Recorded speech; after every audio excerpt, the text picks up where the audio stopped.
الله وبركاته. الحمد لله على إحسانه والشكر له على توفيقه وامتنانه، وأشهد أن لا إله إلا الله وحده لا شريك له تعظيما لشأنه، وأشهد أن محمدا عبده ورسوله الداعي إلى رضوانه. اللهم صل وسلم عليه وعلى آله وأصحابه وأعوانه. Teman-teman, para segenap pendengar yang kami hormati, malam ini insyaAllah kita lanjutkan membaca buku Marhaban bil Maut, Selamat Datang Kematian. Kita akan membahas pada poin yang berikutnya, yakni poin tentang iman kepada adanya nikmat dan azab kubur. Nikmat dan azab kubur. Di pembahasan yang lalu kita telah menjelaskan bagaimana perjalanan ruh, ya. Bagaimana perjalanan ruh setiap anak Adam, baik ruh orang-orang yang beriman, ruh orang-orang yang baik, ataupun ruh orang-orang yang kafir, sebagaimana datang dalam hadis-hadis yang sahih. Di antaranya adalah hadis sahabat Barra bin Azib radhiyallahu anhu. Nah, malam ini kita akan lihat di halaman 151. Pak, tadi ada buku, Pak? Ada buku, Pak, tadi? Itu kayaknya ada yang kurang tadi, Pak. Bagus.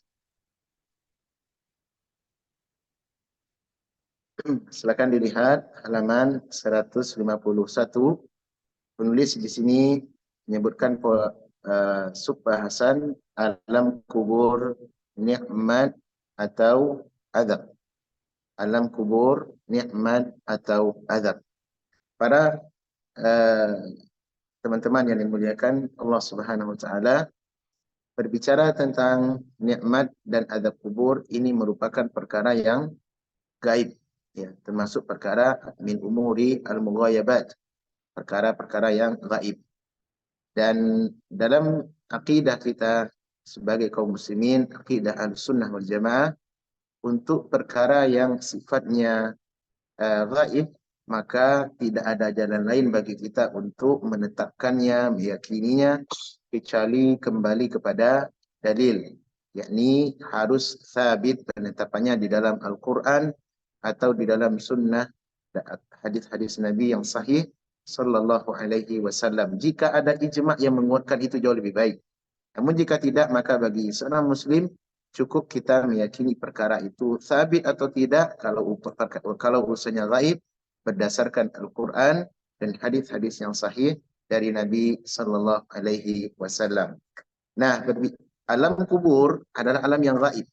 Kita tidak bisa mendeteksi bagaimana kehidupan manusia di dalamnya, ya. Kenapa? Karena ini adalah ranah yang ilmunya hanya di sisi Allah Subhanahu wa taala. Bagaimana hakikatnya kita tidak mengetahui, kecuali apa yang sudah dikabarkan oleh Allah dan Rasul-Nya berdasarkan dalil. Ini sifatnya. Oleh karenanya teman-teman, mengimani alam kubur dengan adanya nikmat atau azab, karena alam kubur ini kondisi manusia hanya dua saja. Ima kuburannya adalah bagian daripada taman-taman surga, atau justru lubang daripada lubang-lubang neraka, tempat yang mereka disiksa. Tidak ada yang ketiga. Jadi kuburan imma tempat nikmat ataupun tempat siksaan dan azab. Tidak ada yang ketiga. Nah, beriman kepada adanya nikmat dan azab di alam kubur ini merupakan turunan daripada iman terhadap hari akhirat. Turunan daripada iman kepada hari akhirat, yakni rukun iman yang kelima, al-imanu bil yaumi al-akhir. Kenapa disebut turunan, teman-teman? Karena alam kubur adalah negeri pertama daripada negeri-negeri akhirat. Sebagaimana datang dalam hadis yang sahih dari sahabat Utsman bin Affan radhiyallahu anhu, bahwasanya suatu kali Utsman bin Affan pernah menangis di sisi kuburan. Jika belum melihat kuburan maka belum menangis. Kemudian ada yang bertanya kepada beliau, kenapa engkau menangis? diingatkan surga, diingatkan neraka, engkau tidak menyebabkan engkau menangis. Namun melihat kuburan justru engkau melelehkan air mata sampai jenggot beliau basah. Maka Utsman radhiyallahu anhu menjawab, "Inni sami'tu Rasulullah sallallahu alaihi wasallam yaqul," sungguh aku telah mendengar dari Nabi langsung, ya, bahwasanya beliau bersabda, "Innal qabra awwalu manzilin min manazilil akhir." Sesungguhnya kuburan ini adalah halte pertama, negeri pertama yang disinggahi oleh setiap manusia sebelum kampung akhirat. Nah, ini bahasan kita. Faman naja minhu fama ba'dahu aisar. Siapa yang selamat di dalam kuburan ini, maka urusan setelahnya akan lebih mudah. Waman lam yanju fihi fama ba'dahu asyad. Siapa yang tidak akan, tapi siapa yang tidak selamat di dalam kubur ini, maka urusan setelahnya jauh lebih sulit. Artinya apa, teman-teman? Ini adalah kinayah, isyarat dari Nabi Shallallahu Alaihi Wasallam bahwasanya kuburan itu hanya dua keadaan. Imma kuburan adalah tempat yang penuh dengan nikmat atau tempat siksaan. Tempat siksaan. Baik. Nah, jadi beriman kepada hari alam kubur, azab atau nikmat kubur merupakan bagian daripada turunan daripada iman kepada alam akhirat. Nah, sekarang kondisi manusia, teman-teman, terhadap iman kepada nikmat dan azab kubur ini beragam. Di sebagian mereka ada yang membenarkan, dan ini adalah akidah kita Ahlussunnah wal Jamaah, namun sebagian manusia justru mendustakan. Justru mendustakan. Nah, pertanyaannya, apa hukum bagi orang yang mendustakan azab dan nikmat kubur? Katanya kuburan tidak ada nikmat, tidak ada azab. Tidak ada namanya nikmat dan azab kubur. Terus apa, Pak? Ya, dalam kubur kehidupan manusia ya jadi tanah, kemudian nanti dibangkitkan jadi apa? Apa hukumnya, Pak? Apa hukumnya, Pak? Kufur. Apa tadi? Kufur. Iya. Hukumnya, teman-teman, adalah jatuh kepada perkara bid'ah. Jatuh kepada bid'ah. Karena iman kepada alam kubur ini adalah bahagian daripada iman daripada hari akhirat. Kalau orang tidak beriman dengan adanya hari berbangkit, kufur, keluar dari Islam. Tapi kalau tidak beriman dengan alam kubur, nikmat dalam kubur jatuh kepada perkara bid'ah. Oleh karenanya, siapa yang tidak beriman dengan adanya nikmat dan adab kubur, maka mereka tergolong ahlu al-bid'ah. Mereka telah mengadopsi sebuah ideologi bid'ah. Kenapa? Karena adanya nikmat dan adab kubur ini adalah akidah yang diyakini oleh Rasulullah dan para sahabat. Bahkan para ulama telah menetapkan ijma' atasnya. Ijma' atasnya. Karena ayat-ayat banyak berbicara tentang alam kubur, tentang azab kubur. Hadis-hadis yang sahih dari Nabi banyak bicara tentang azab kubur. Bahkan para ulama menyatakan sampai derajat mutawatir. Derajat mutawatir hadis-hadis yang berbicara tentang azab kubur. Nanti akan datang bahasanya. Oleh karena itu, teman-teman perlu diketahui, siapa yang mengingkari adanya nikmat dan azab kubur, maka dia jatuh kepada perkara bid'ah. Dia termasuk ahli bid'ah. Apalagi dia mengadopsi ideologi bid'ah. Apalagi kalau dia termasuk orang yang meyakini kemudian ikut menyebarkan, maka dia tidak ragu kita katakan termasuk pada ahlul bidah dengan kesepakatan para ulama. Ada enggak, teman-teman, orang yang tidak percaya pada alam kubur? Banyak. Banyak sekali. Seperti di antara sebahagian dari kaum muslimin yang mereka menolak azab kubur. Kenapa? Karena dasar hadis-hadis tentang azab kubur itu ya adalah hadis yang termasuk hadis ahad. Hadis yang periwayatannya tidak banyak perawi, tapi hadisnya hadis sahih. Maka ini tidak benar. Para ulama sepakat untuk meyakini mengambil akidah daripada hadis-hadis yang ahad. Bahkan mayoritas akidah kita dibangun dari atas hadis-hadis ahad. Adapun ada hadis mutawatir, teman-teman, hadis yang banyak perawi di setiap tingkatan, di setiap tabaqat. Ini hadisnya apa? Hadisnya sedikit. Hadis-hadis mutawatir itu sedikit. Nah, salah satu contoh saya perlu mengingatkan ya agar kita tidak terpengaruh dengan dengan orangnya. Salah satu tokoh kita di Indonesia yang tidak percaya dengan azab kubur, bahkan dia termasuk orang yang menyebarkan propaganda, penafsiran-penafsiran menyeleneh tentang ayat-ayat yang dia fahami untuk menolak adanya nikmat azab kubur, adalah seorang penulis yang bernama Agus Mustafa. Tidak apa-apa kita sebut namanya, Pak. Dan ini bukan bagian daripada ghibah. Kenapa? Karena dia orang yang terkenal, dia memiliki jutaan follower, dan dia menulis banyak karya tulis. Namanya adalah Agus Mustafa, seorang ahli nuklir, Pak, ahli kimia. Dia ahli kimia, ahli nuklir, tetapi dia belajar ilmu filsafat. Oleh karenanya dia ketika menulis buku, difahami teks-teks, nas-nas hadis, yang ayat, bahkan ayat dan hadis yang berbicara tentang azab kubur itu dengan penafsirannya sendiri. Tidak ada salafnya. Salafnya mungkin ujung-ujungnya nanti kepada ahlu bid'ah yang mereka ikuti.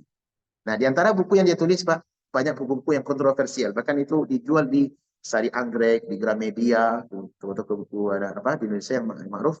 Ketika saya dulu kuliah, kalau saya masuk ke Gramedia, pasti menemukan bukunya. Bahkan satu site khusus itu buku daripada saudara kita Bung Agus Mustafa. Mudah-mudahan Allah beri taufik kepada beliau.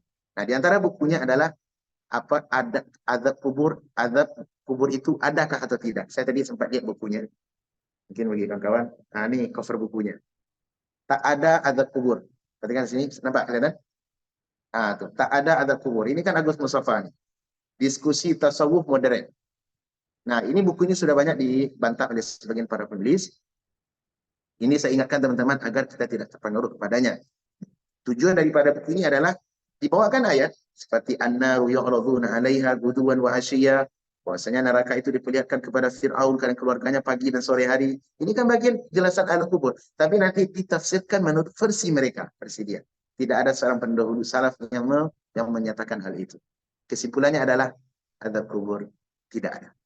Itu kesimpulannya. Oleh karenanya hati-hati dengan buku seperti ini.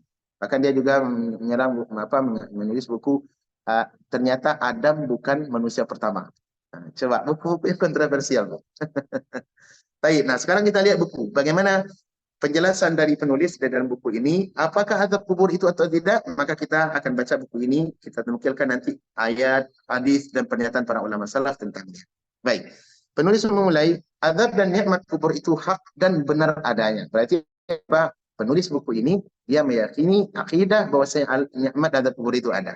Setiap muslim wajib beriman dan senantiasa berlindung kepada Allah Azza wa Jalla dari azab dan penderitaan kubur. Negeri asing tak berpenghuni, gelap, penuh dengan kengerian, tidak seorang pun yang menemani kita, tidak harta, tidak pula kekasih dan keluarga semasa di dunia, kecuali amal saleh di atas tauhid dan sunnah Rasulullah sallallahu alaihi wasallam. Siksaan kubur itu beragam sesuai perbuatan dan tingkatan kezaliman. Datang dalam hadis dari sahabat yang mulia Abu Hurairah radhiyallahu anhu, Rasulullah sallallahu alaihi wasallam bersabda, "Inna hadhil kubur mamlu'atun dhulmatun ala ahliha." Sungguh kuburan ini dipenuhi kegelapan atas penghuninya. Wa innallaha yunawwiruha alaihim bisalati.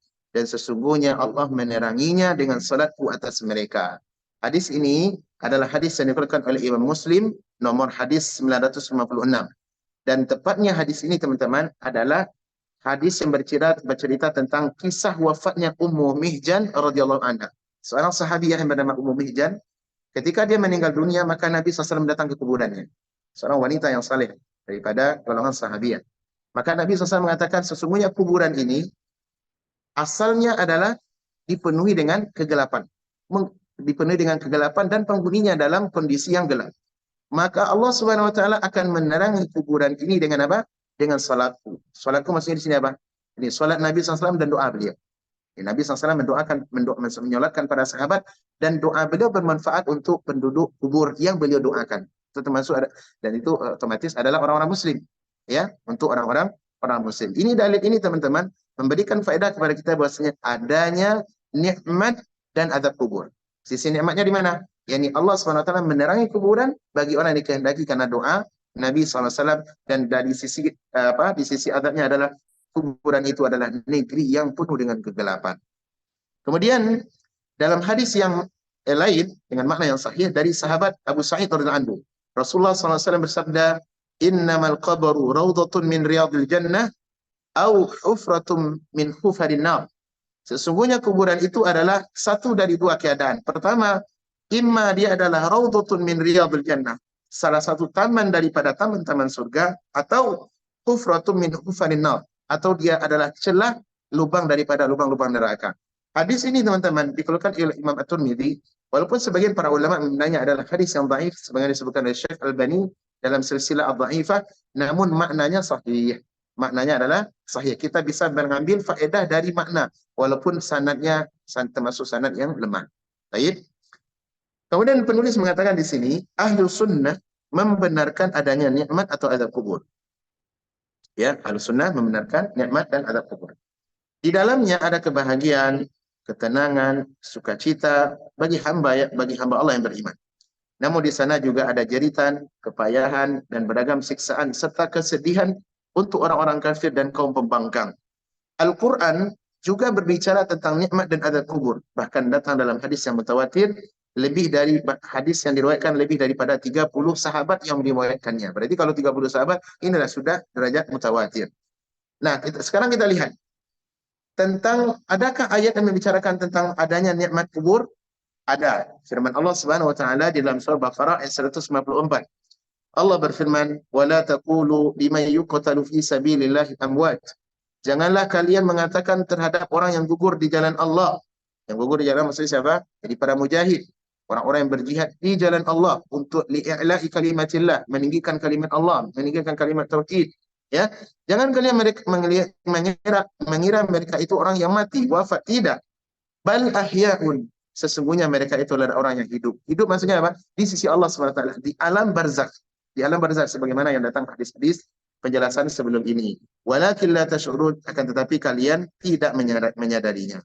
Datang dalam hadis dari Ka'ab bin Malik Al-Ansari radhiyallahu anhu, Nabi sallallahu alaihi wasallam bersabda, penjelasan di antara makna ayat tadi, "Innama nasmatul mu'min ta'irun ya'luku fi syajaril jannah hatta yarji'a ila jasadihi yawma yub'ats." Sesungguhnya ruh seorang mukmin adalah berada di seekor burung yang menggantung di pohon surga, sehingga Allah akan mengembalikan ruh itu ke jasadnya kelak pada hari ia dibangkitkan. Artinya apa? Orang yang meninggal dunia dan mereka berada di alam barzakh, justru jasadnya ada di dalam kuburan, namun ruhnya berada dalam penuh kenikmatan. Di mana? Ruhnya berada di tempat yang tinggi, sebagaimana hadis sebelumnya.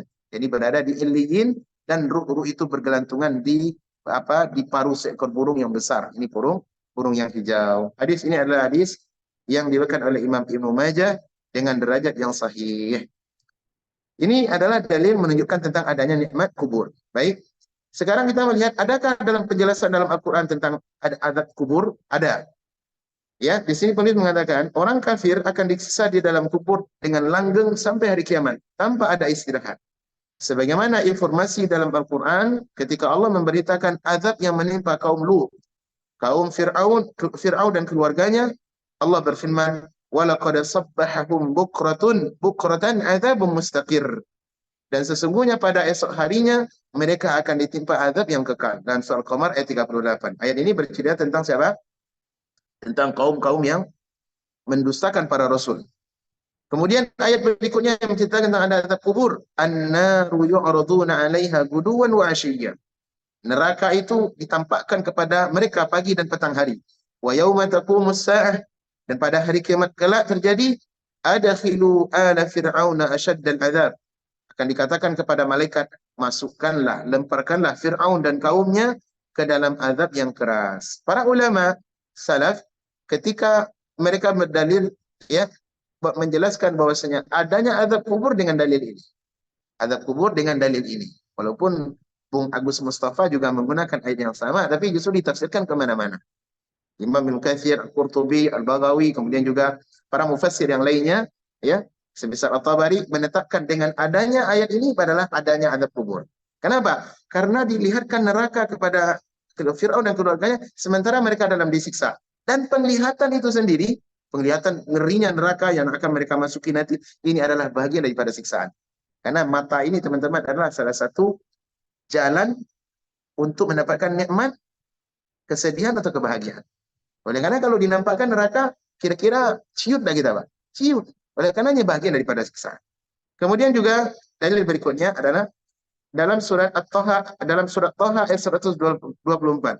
Allah berfirman, "Wa man a'rada an dzikri fa inna lahu ma'isyatan dhanka." Dan siapa yang berpaling dari peringatanku, maka sesungguhnya baginya penghidupan yang sempit. "Wa nahsyuruhu yaumal qiyamati a'ma." Dan kami akan mengumpulkan mereka kelak di hari kiamat dalam keadaan buta. Dalam keadaan buta. Sekarang apa maksud ayat ini? Maksud ayat ini, kita lihat penuturan daripada Abdullah ibnu Mas'ud. Apa maksud ayat ini? Bahwasanya orang-orang yang berpaling dari ayat Allah akan kami berikan kepada mereka kehidupan yang sempit. Apa maksud ayat ini, Pak? Kita kita kutip penafsiran daripada para sahabat. Di antaranya Abdullah bin Mas'ud.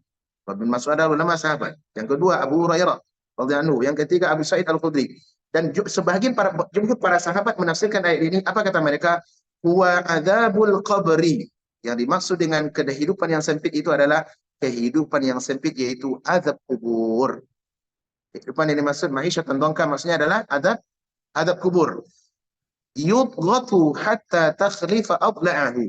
Di mana kuburan itu akan menghimpit mayat atau seseorang akan dihimpit sehingga remuklah tulang belulangnya. Hal ini kami nukilkan dari tafsir Al-Imam Al-Baghawi dalam Ma'alimut Tanzil. Berarti apa teman-teman?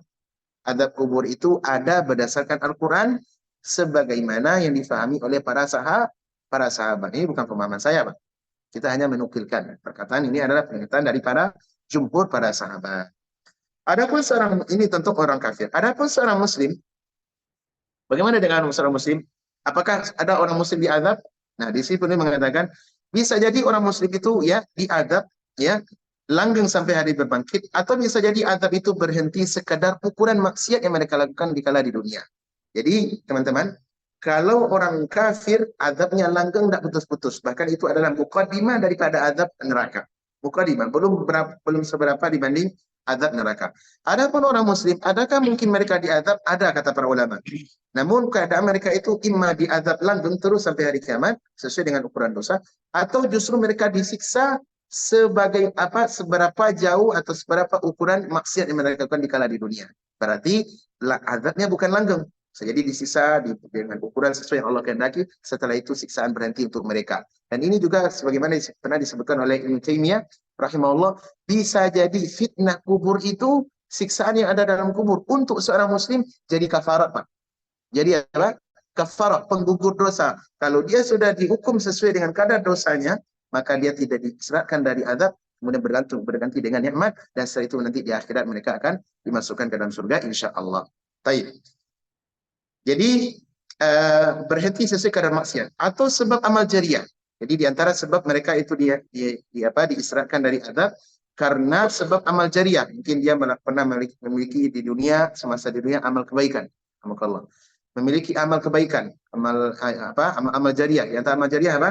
Mungkin dia pernah membangun masjid, masjidnya masih dipakai oleh orang lain, membangun sekolah, atau umpama dia meninggalkan anak-anak yang saleh yang mendoakannya, atau bisa jadi dia memiliki ilmu yang bermanfaat yang disebarkan kepada orang lain dan bermanfaat untuk orang, ya, meninggalkan buku-buku karya tulis yang bermanfaat untuk manusia, maka selama buku itu bermanfaat, dia akan mendapatkan apa?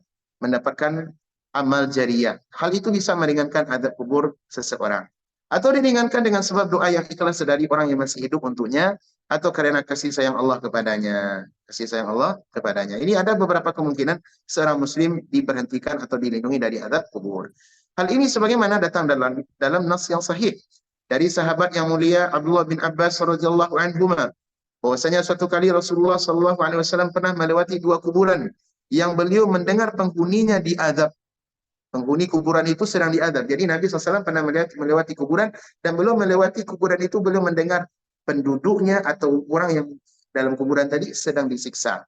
Dan ini sifatnya adalah gaib. Tidak ada yang bisa mendeteksi kecuali wahyu. Adapun Nabi SAW berarti beliau diberitahu oleh Allah Subhanahu wa Ta'ala. Kita tidak bisa, Pak. Kita mau dengar lewat kuburan. Saya bisa tidak dengar kuburan, ini orang disiksa atau tidak? Tidak bisa. Ya, karena makom kita bukan makom Nabi. Kita manusia biasa. Kemudian Rasulullah SAW bersabda, ya, apa kata beliau? Innahuma la yu'adzaban. Sesungguhnya mereka ini, itu orang berdua yang ada dalam kuburan tadi, mereka sedang disiksa. Wa ma yu'adzabani fi kabir. Dan mereka keduanya diazab karena adalah dosa besar. Amma ahaduhuma fakana la yastatiru minal baul. Adapun yang pertama, dia disiksa karena sebab ketika dia kencing dia tidak menutup, ya. Ketika dia kencing, ya, maka dia tidak menutup atau tidak membersihkan kencingnya dengan bagus, dengan baik. Wa amma al-akharu fakana yamshi bin namimah. Adapun yang kedua disiksa oleh Allah karena sebab namimah. Thumma da'a bari bijaridah. Kemudian Nabi SAW meminta didatangkan sebatang atau satu pelepah daripada pelepah kurma yang masih basah, ya. Fakassaraha kisratain, maka Nabi mematahkan dua pelepah kurma yang basah tadi menjadi dua. Fawadha'a ala kulli qabrin minhuma kisrah. Satu diletakkan di kuburan yang kuburan yang pertama, dan yang satu lagi diletakkan di kuburan yang kedua. Kemudian Nabi bersabda, faqila lahu ya Rasulullah, wahai Rasulullah, lima fa'alta hadza? Kenapa engkau meletakkan pelepah kurma yang basah tadi di atas kuburan orang yang meninggal, di atas kuburan orang yang sedang disiksa tadi? Nabi SAW bersabda, la'allahu an yukhaffafa anhu ma lam tay'asa man lam taybasa. Saya berharap mudah-mudahan keduanya diringankan siksaan oleh Allah Subhanahu wa taala selama pelepah kurma itu belum kering. Selama pelepah kurma itu belum kering. Hadis ini adalah hadis yang muttafaq alaih. Nah, ini faedah teman-teman menunjukkan bahwasanya orang di dalam kubur disiksa. Ini menunjukkan dalil itsbat ala adzabil qabr, tentang penetapan adanya azab kubur. Jadi dua orang sedang disiksa. Di antara bentuk sebab mereka disiksa, satu apa? Karena kencing tidak bersih, tak menjaga kehormatan. Kencing di tempat yang ramai, orang-orang lihat semua. Kemudian dia kencing tidak membersihkan. Dan ini biasanya orang-orang yang yang lalai. Perangai-perangai seperti ini ternyata teman-teman menurut sebagian orang biasa, namun di sisi Allah perkara yang berat. Justru menjadi sebab dia diazab. Ya, ini perlu diperhatikan. Kalau kita kita diajarkan dalam Islam tentang adab, bagaimana adab taharah, harus bersih dan hati-hati ketika kencing. Ada sebagian orang karena hilang rasa malu ya. Di mana terasa kencing, sudah kencingnya di sana. Dan rumah orang kena. Apalagi kalau sopir-sopir itu sering itu. Di mana terasa udah istirahat diberhentikan mobil, kemudian dikencing di sana. Habis itu langsung masuk mobil. Tanpa ada dia berupaya untuk membersihkan. Ya kalau tidak ada air gimana Pak? Bisa kita gunakan dengan alat yang lain seperti tisu, apalagi zaman sekarang. Kalau dulu boleh, para sahabat menggunakan dengan batu. Dan ini boleh. Dengan batu, dengan daun, ya, semisalnya untuk membersihkan. Yang penting kita berusaha kepada Allah untuk bertakwa semaksimalnya. Ya. Kemudian yang kedua karena sebab namimah. Apa itu namimah? Yani apa? Iya, berita-berita yang mengadu domba. Ya, berita-berita dusta yang sifatnya mengadu domba. Baik. Kemudian hadis berikutnya yang menceritakan tentang adanya azab kubur adalah hadis dari Ibunda Aisyah radhiyallahu anha. Bahwasanya ada seorang kakek Yahudi yang berkata, "Inna ahlal kubur yu'adzabuna fi kuburihim." Sesungguhnya penghuni kubur bisa jadi disiksa di dalam kuburnya. Maka Rasulullah SAW bersabda ketika mendengar pernyataan orang Yahudi ini, "Shadaqata." Ya, sesungguhnya orang Yahudi itu adalah benar ya. Orang Yahudi itu benar. Artinya pernyataannya, statementnya itu benar. Innahum yu'adzabuna adzaban. Sesungguhnya penghuni kubur itu diazab, dengan siksaan ya, tasma'uhu al-bahaimu kulluha, yang dimana siksaannya bisa didengar oleh seluruh binatang ternak.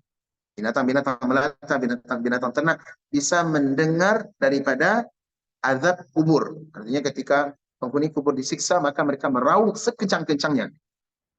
Suaranya itu saking kencangnya melampaui ufuk timur dan barat. Bisa didengar oleh seluruh makhluk hidup kecuali jin dan manusia. Di antara yang mendengar adalah al-bahaim, yakni binatang ternak.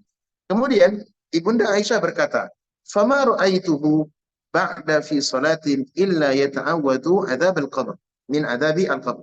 Maka Ibunda Aisyah menuturkan, semenjak itu tidaklah aku melihat Nabi SAW melakukan salat kecuali beliau berlindung kepada Allah dari azab kubur. Berarti apa?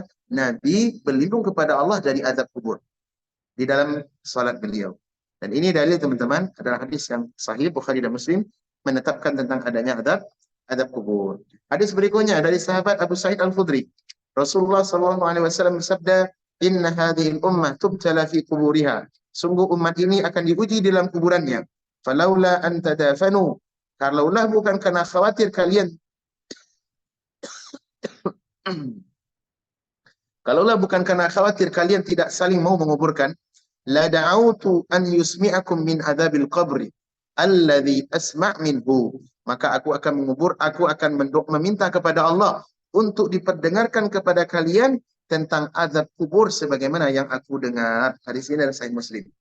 Artinya apa teman-teman? Nabi SAW mengatakan, andaikan bukan karena khawatir kalian tidak mau saling menguburkan satu dengan yang lain, maka aku akan meminta kepada Allah untuk diperdengarkan kepada kalian azab kubur itu.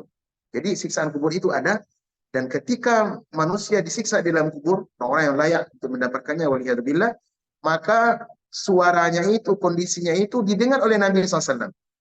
Nah, andaikan didengar pula oleh manusia, mungkin satu di antara kita tidak akan mau menguburkan mayat. Kenapa, Pak? Karena khawatir nanti takut, kasihan kalau mayat ini termasuk orang yang diazab.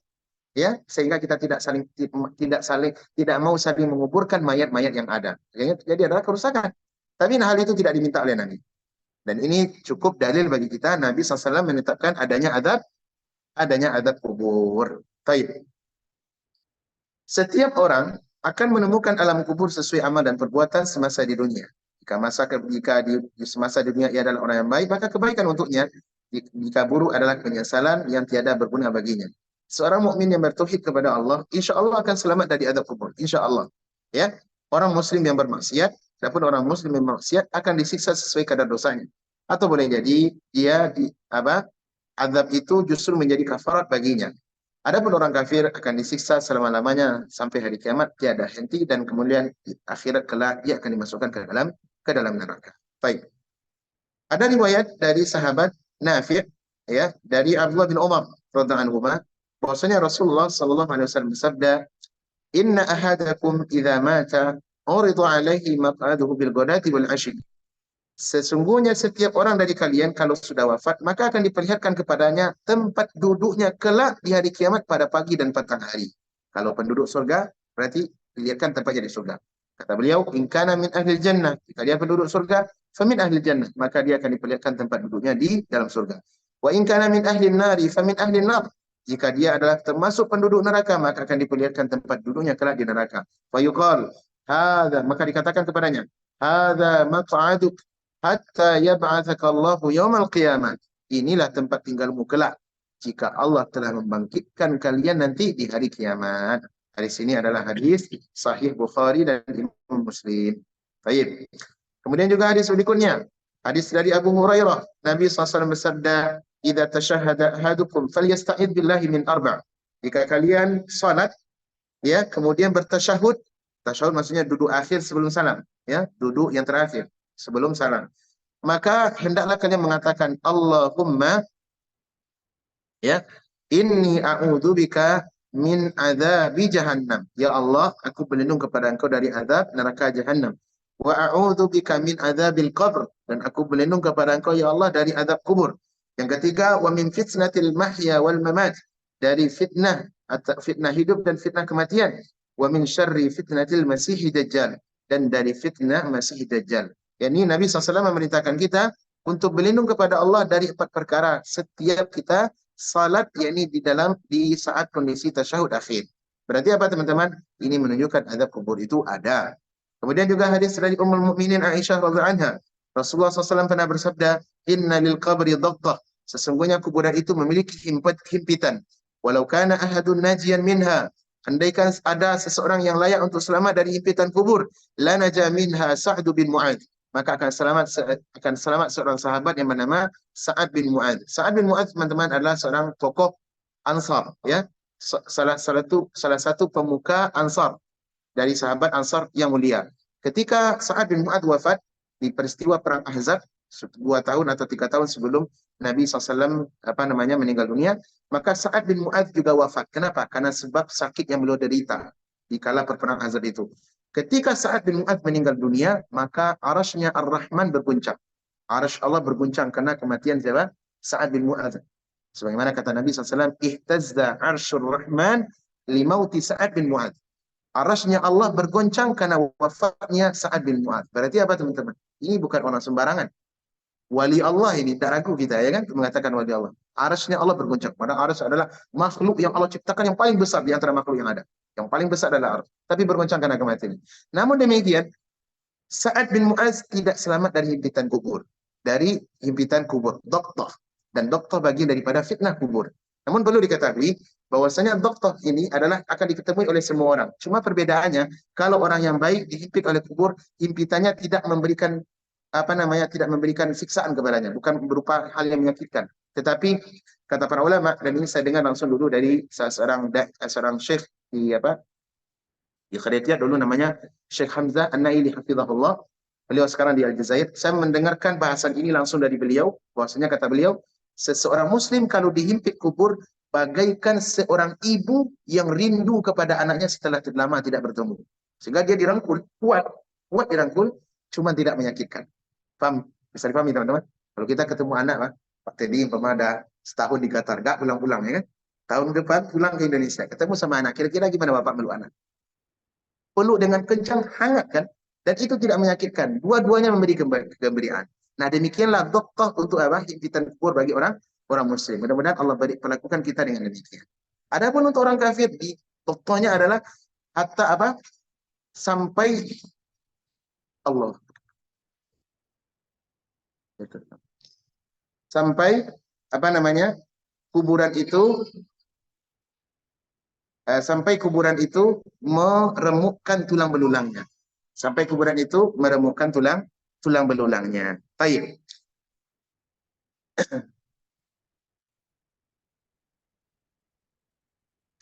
Kita dengar keterangan daripada Syekhul Islam Ibnu Taimiyah rahimahullah. Kata beliau, "Ma yahsulu fil qabri min al-fitnah wad-dhaqqah wal-raw'ah, fa inna hadha mimma yukaffaru bihi al-khataya." Kata Syekhul Islam, keadaan yang terjadi di dalam kubur berupa al-fitnah, ini pertanyaan kubur, ya, fitnah kubur, dan himpitan dhaqqah wal-raw'ah, serta suasana yang mencekam dalam kubur itu yang mengerikan.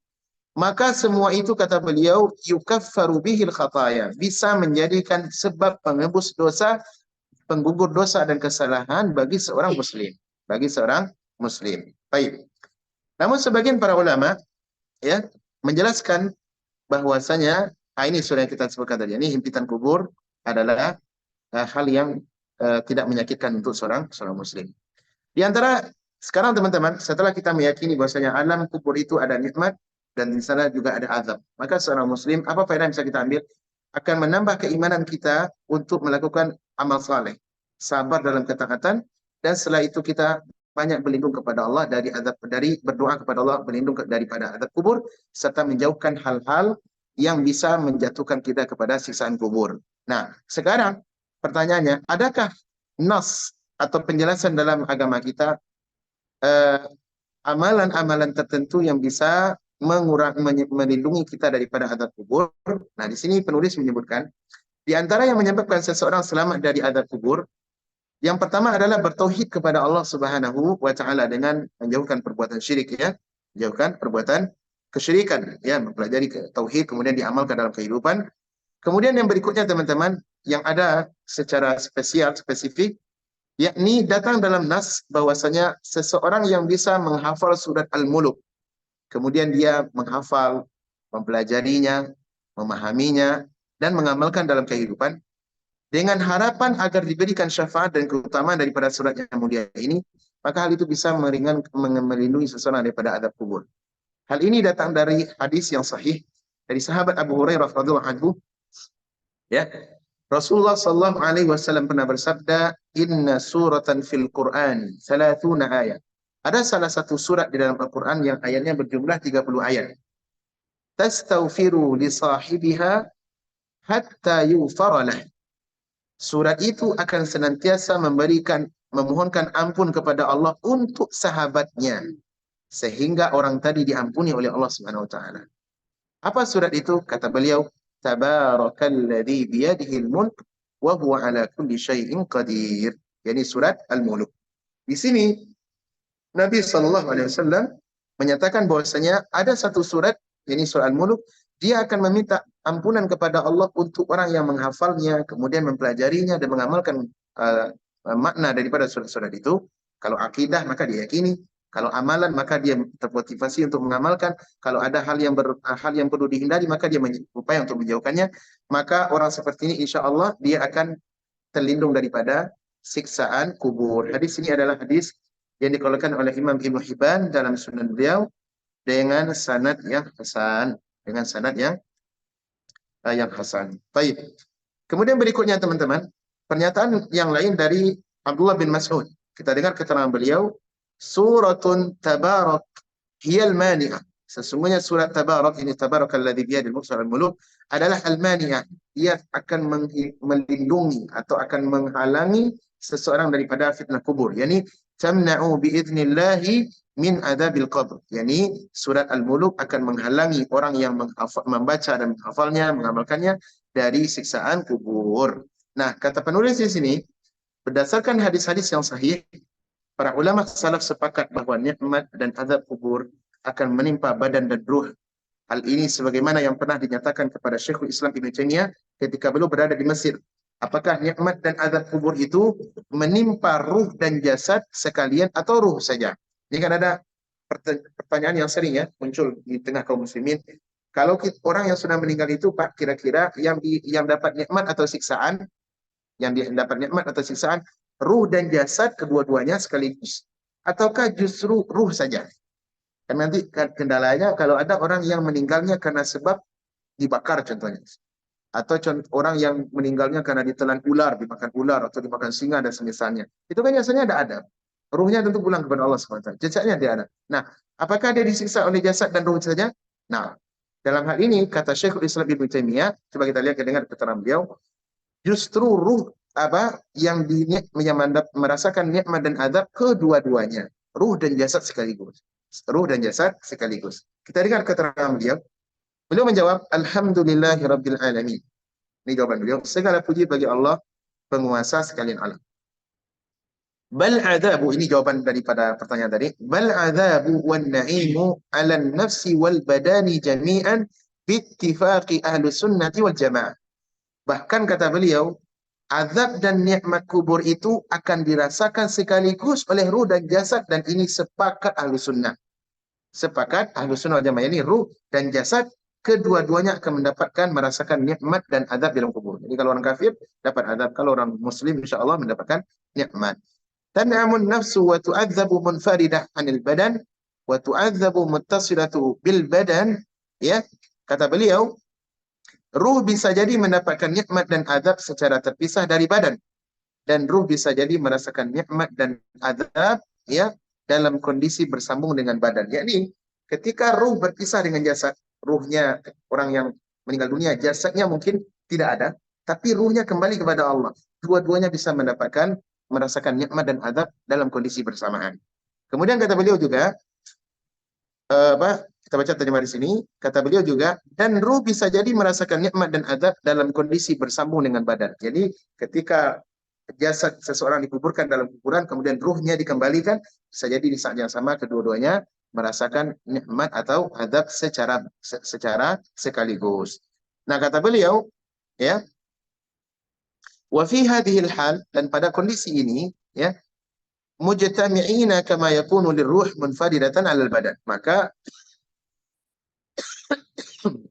kata beliau, kenikmatan dan azab bisa mengenai badan dan ruh sekaligus, bagaimana nikmat dan azab bisa mengenai ruh walaupun terpisah dari badan. Artinya, mau dia orang dikuburkan, jasadnya dikuburkan, ataupun jasadnya tidak ada dimakan hewan-hewan yang buas, atau seperti orang-orang kafir yang matinya dibakar, seperti orang Hindu, mereka dibakar, jasadnya kan tidak ada, Pak. Jasadnya tulang belulang justru menjadi apa? Menjadi abu. Nah, pertanyaannya, apakah mereka itu lepas dari azab kubur? Tidak. Justru azab akan tetap dirasakan oleh jasadnya, ya, sebagaimana yang dinyatakan oleh Ibnu Taimiyah rahimahullahu taala. Oleh karena dengan demikian teman-teman, kesimpulannya, azab dan nikmat kubur itu ada dan hak, dan kita sebagai muslim yang beriman kepada Allah dan Rasulnya, sebagai konsekuensi iman kita kepada Allah dan Rasul adalah kita membenarkan adanya nikmat dan azab kubur. Siapa yang tidak meyakininya, maka dia terjatuh kepada sebuah kesalahan yang besar. Semoga Allah perbaiki keadaan kita dan keadaan seluruh kaum muslimin. Allah kembalikan umat ini kepada jalan yang benar. Wallahu ta'ala alam. Ini yang bisa kita baca.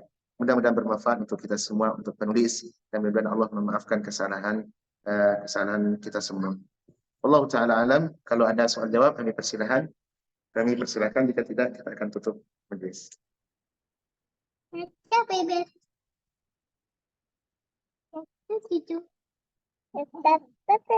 Baik, ada pertanyaan?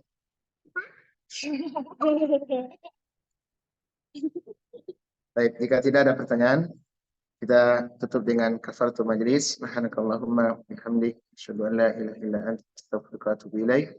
Wassalamualaikum warahmatullahi wabarakatuh.